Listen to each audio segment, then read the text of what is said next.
नमस्कार दोस्तों, आइए जान लेते हैं उत्तर प्रदेश की राजनीति से लेकर मौसम तक, अपराध से लेकर विकास तक की बड़ी खबरें फटाफट सिर्फ 10 मिनट में। उससे पहले आप ये वीडियो कहां से देख रहे हैं हमें कमेंट में जरूर बताएं।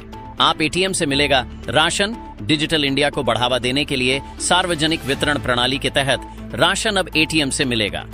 एरिक्सन कंपनी ने राशन एटीएम का प्रदर्शन किया जो बायोमेट्रिक प्रमाणीकरण से चलेगा और 25-30 किलोग्राम राशन एक बार में दे सकेगा।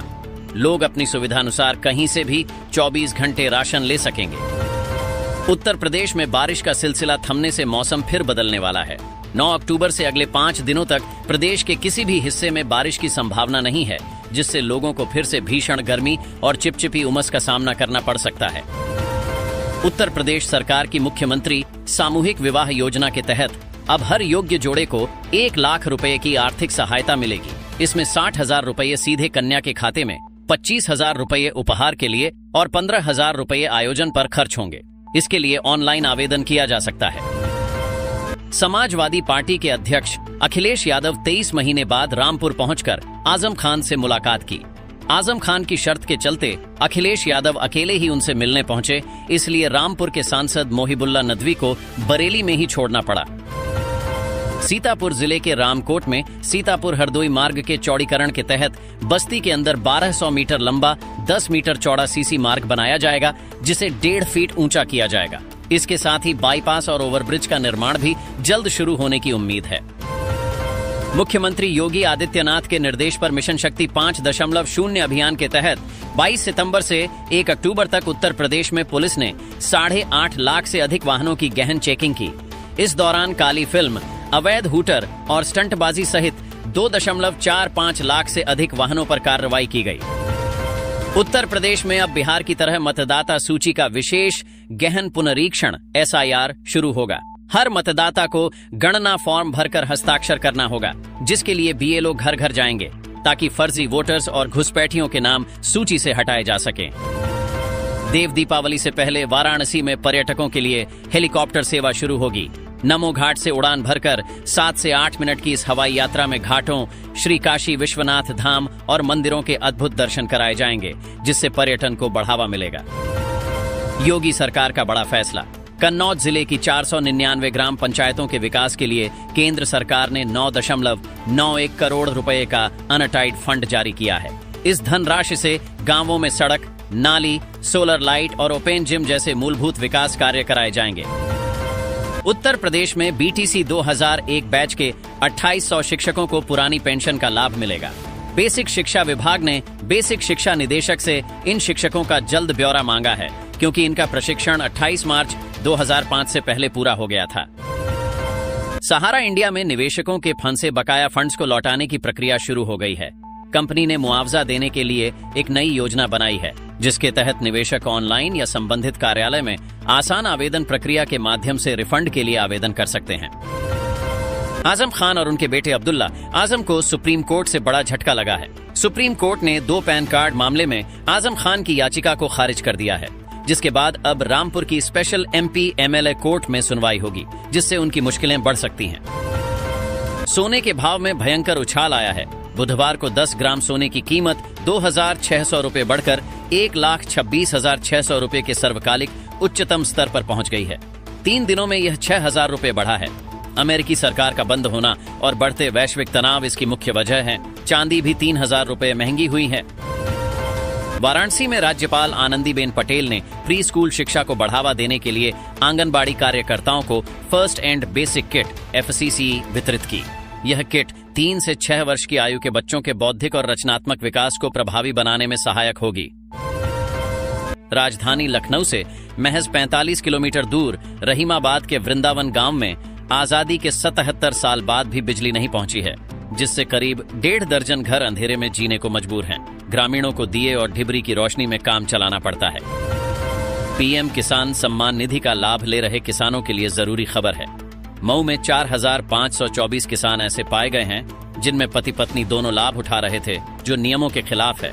सरकार ने सख्ती दिखाते हुए लाभ रोक दिया है और अब ऐसे लोगों से राशि की रिकवरी की कार्रवाई शुरू की जाएगी। आजम खान से मुलाकात के बाद सपा अध्यक्ष अखिलेश यादव ने कहा कि आजम खान पार्टी की धड़कन है और उन्हें झूठे मुकदमों में फंसाया गया है। 1.5 घंटे तक चली इस अकेली मुलाकात के दौरान दोनों ने खामोशी से जज्बातों की बात की। ग्रामीण पहरेदार मिशन इंडिया फाउंडेशन ने उत्तर प्रदेश में 5,900 से अधिक पदों पर भर्ती निकाली है, जिनमें ग्रामीण पहरेदार, सुपरवाइजर, ब्लॉक इंचार्ज और डिस्ट्रिक्ट इंचार्ज शामिल हैं।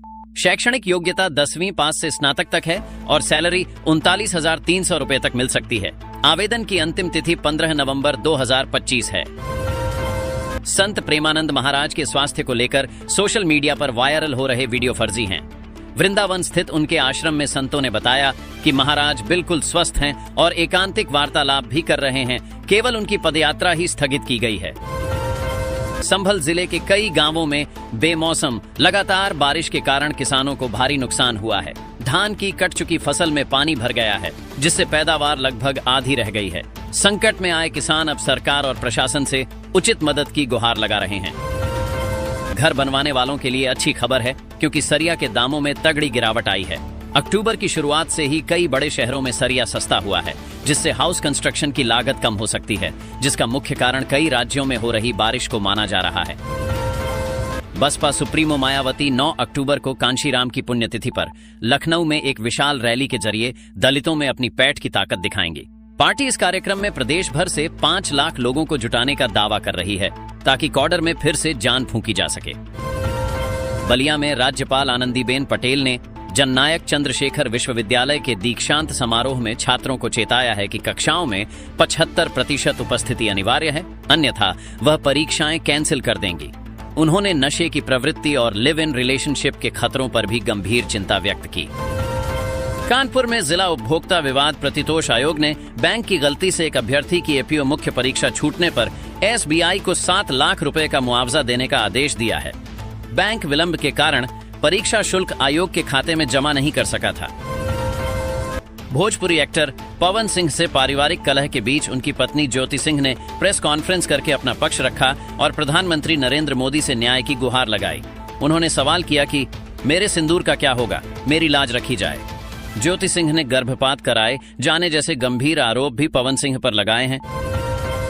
मुख्यमंत्री योगी आदित्यनाथ ने वाल्मीकि जयंती पर संविदा सफाई कर्मियों को खुशखबरी देते हुए 35 से 40 लाख रुपए का सुरक्षा बीमा देने की घोषणा की है।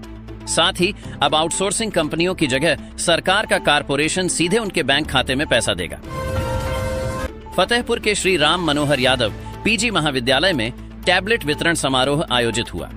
मुख्य अतिथि जिला समाज कल्याण अधिकारी अविनाश यादव ने 252 छात्र छात्राओं को टैबलेट वितरित किए। ये पहल छात्रों को डिजिटल रूप से सक्षम बनाने और ज्ञान के वैश्विक सागर तक पहुंचने में सहायता करेगी। सपा नेता आजम खान ने अखिलेश यादव से मुलाकात के बाद कहा कि उनसे कोई शिकवा शिकायत नहीं है, बल्कि पार्टी को बेहतर बनाने पर चर्चा हुई। उन्होंने कहा कि अखिलेश कानूनी तौर पर हमेशा मदद करते रहे हैं और आगे भी करते रहना चाहिए। यूपी के औरैया जिले में रब्बी सीजन के लिए समितियों से खाद खरीदने पर अब किसानों के लिए समिति की सदस्यता और फार्मर आईडी को अनिवार्य कर दिया गया है। इन दस्तावेजों के न होने पर किसानों को निजी दुकानों से खाद खरीदने की सलाह दी जाएगी। आत्मनिर्भर भारत के संकल्प को साकार करने के लिए 9 से 18 अक्टूबर तक उत्तर प्रदेश के सभी 75 जिलों में स्वदेशी मेलों का आयोजन किया जाएगा। इन मेलों में हस्तशिल्पी, उद्यमी और कारीगर अपने उत्पादों का प्रदर्शन करेंगे, जिससे ग्रामीण और शहरी अर्थव्यवस्था को बढ़ावा मिलेगा। उत्तर प्रदेश में शुल्क प्रतिपूर्ति और छात्रवृत्ति के आवेदन से वंचित विद्यार्थियों को योगी सरकार ने एक और मौका दिया है। विद्यार्थी 27 से 31 अक्टूबर तक दोबारा आवेदन कर सकते हैं। अब सभी योजनाओं के लिए आधार कार्ड और बैंक खाते से आधार लिंक होना अनिवार्य होगा। गोरखपुर में 600 एकड़ से अधिक क्षेत्र में फैली अवैध कॉलोनियों पर गोरखपुर विकास प्राधिकरण जीडीए की कार्रवाई से लगभग 500 करोड़ रुपए से अधिक की आम जनता की पूंजी फंस गई है। बिना लेआउट स्वीकृत कराए और कृषि भूमि पर प्लाटिंग करने वाले कई कारोबारी अब फरार हैं, जिससे हजारों निवेशक परेशान हैं। यूपी पुलिस भर्ती परीक्षा के कारण डीएलएड तृतीय सेमेस्टर के परीक्षा शेड्यूल में बदलाव किया गया है। 1 नवंबर 2025 को होने वाली परीक्षा अब 3 नवंबर 2025 को आयोजित होगी। परीक्षा नियामक ने प्रशिक्षुओं के प्रदर्शन के बाद यह फैसला लिया है। रायबरेली में 38 वर्षीय हरिओम वाल्मीकि की हत्या के मामले में एएसपी डॉक्टर यशवीर सिंह ने भ्रम को खारिज करते हुए कहा है कि दलित होने के कारण नहीं, बल्कि चोर समझकर उसे भीड़ ने पीटा था। पुलिस ने 5 आरोपियों को गिरफ्तार किया है और गैंगस्टर व रासुका के तहत कार्रवाई होगी। वाराणसी की रोहनिया पुलिस ने गौ तस्करी करने वाले एक गिरोह का भंडाफोड़ करते हुए 11 तस्करों को गिरफ्तार किया है। पुलिस ने नेशनल हाईवे 19 पर घेराबंदी कर 6 पिकअप वाहनों से 35 गोवंश को बरामद किया, जिन्हें वध के लिए बिहार ले जाया जा रहा था। डिजिटल पेमेंट को सरल बनाने के लिए अब स्मार्ट चश्मे से भी यूपीआई लाइट पेमेंट किया जा सकेगा।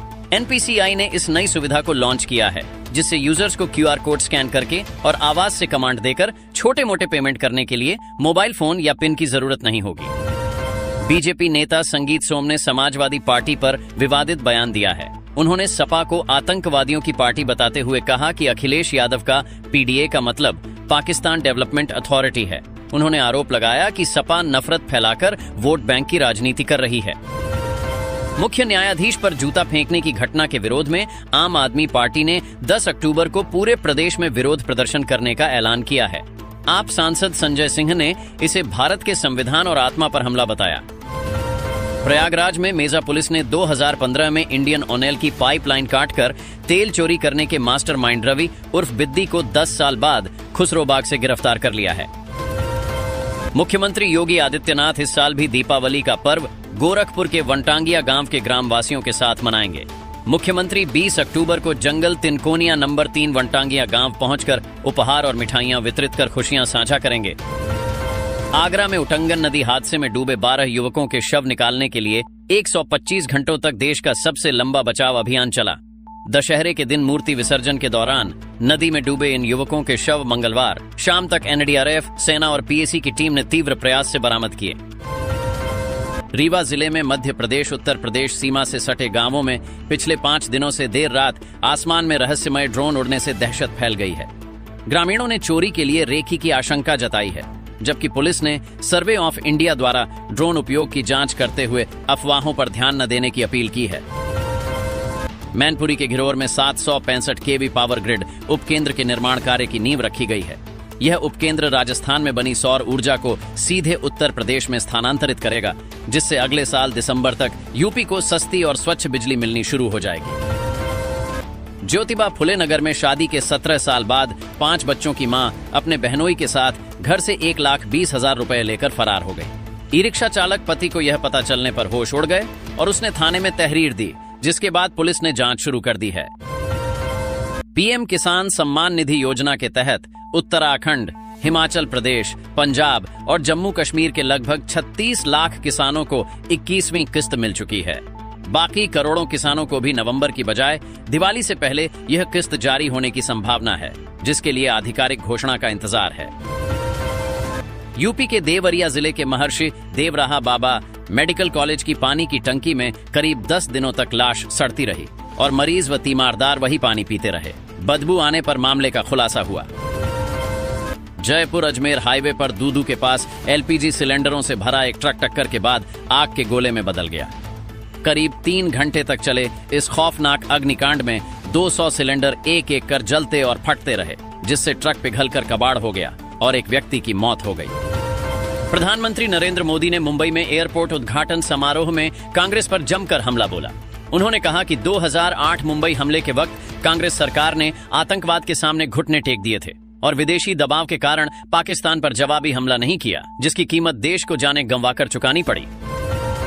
दिल्ली हाई कोर्ट ने भारतीय क्रिकेट टीम का नाम बदलने और उसे टीम इंडिया कहने से रोकने की मांग वाली याचिका को खारिज कर दिया। कोर्ट ने कहा कि टीम हर जगह भारत का प्रतिनिधित्व करती है, इसलिए इसे टीम इंडिया कहना सही और जायज है। प्रधानमंत्री नरेंद्र मोदी ने 8 अक्टूबर को 19,650 करोड़ रुपए की लागत से बने नवी मुंबई अंतर्राष्ट्रीय हवाई अड्डे के पहले चरण का उद्घाटन किया। यह हवाई अड्डा मुंबई के मौजूदा हवाई अड्डे पर यातायात के बोझ को कम करेगा और व्यापार तथा पर्यटन को बढ़ावा देगा। बरेली बवाल के आरोपी मौलाना तौकीर रजा की मुश्किलें बढ़ गई हैं। 28 साल पहले बदायूं में साधन सहकारी समिति करतौली से ली गई 5,000 रुपए की खाद का मूलधन और ब्याज अब 28,346 रुपए हो गया है, जिसकी वसूली की कार्रवाई बैंक ने शुरू कर दी है। यूपी सरकार ने सुप्रीम कोर्ट के निर्देशों के बाद 30,000 बीएड पास शिक्षकों के लिए 6 महीने का ऑनलाइन ब्रिज कोर्स शुरू किया है। नायोस के माध्यम से होने वाला यह प्रशिक्षण उन्हें बीटीसी के समकक्ष अर्हता देगा। शिक्षक 1 से 15 नवंबर 2025 तक आवेदन कर सकते हैं।